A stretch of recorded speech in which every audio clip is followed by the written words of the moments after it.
when you go to a public school, you go to school, and then you sit in class for a certain amount of time, and then you eat, and then you go to lunch, and then you go home and bell rings. So in a private school, you go to school, you sit in class for a certain amount of time, you eat, and then you go outside and exercise, and then you go home and the bell rings.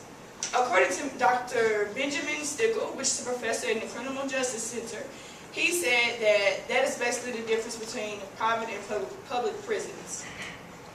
The only difference between the two, like public schools and private schools, is that one is paid through full government taxpayer dollars, which is regulated through the government, and one is more likely going to be paid through your parents' pockets. When you just heard what I said, now you know how schools operate, the difference between those. So now I'm going to sit here and talk to you about how private prisons operate.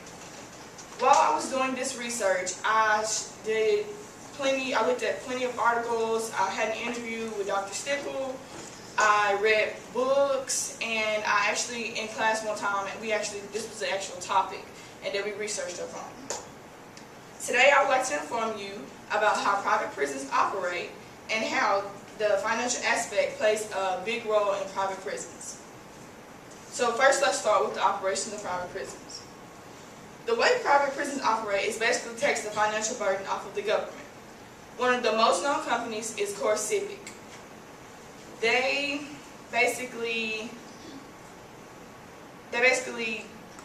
take each person that comes in, they charge them for let's say $59.14. So we're charging them $59.14, rather as a public prison would charge them maybe the government would probably say, okay, this would cost us $70 to charge them. The private prison would only charge us $59. But let's break down how this operation goes with the prison operations. So first, as you can see, the government would pay CCA, because that's the most known company. They would pay $59.14 per man per day. And they would pay $41.61 in operating expenses. This means these expenses are the employee salary, which is $27.05, which goes up on the operating expenses. And then the man per day, the actual price they are actually paying for the man is $14.56, which includes food, medical care, drug rehab, and education programs. But overall, as you can see, they have a leftover profit of $17.53 per man per day.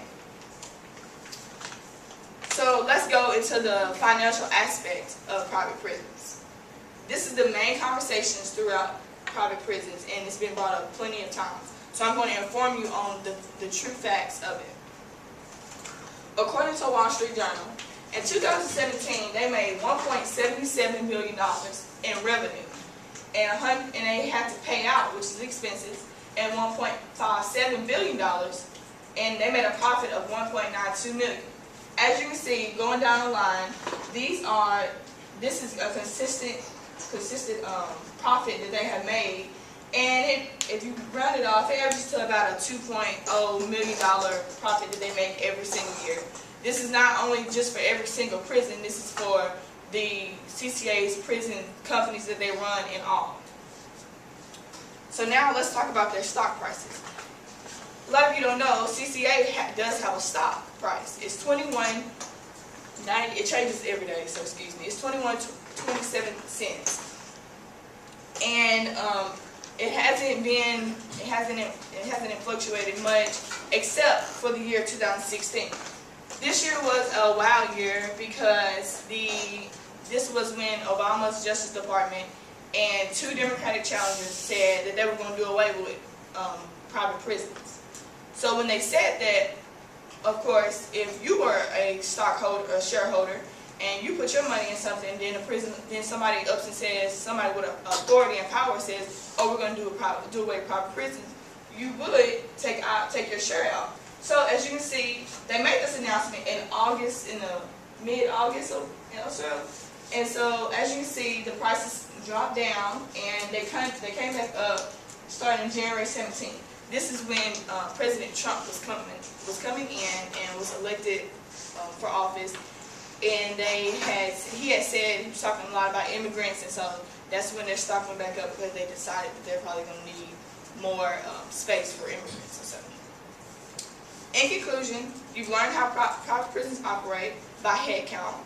Private prisons gain a lot of revenue and a lot of profit, and a single word can make the stocks go down. I've also informed you how prisoners are the main flow of the money for private prisons. Private prisons are still ongoing today and don't seem to come to an end unless lawmakers do something about it, according to Dr. Benjamin Stickle. Now here is Judge who will discuss the pros of private prisons.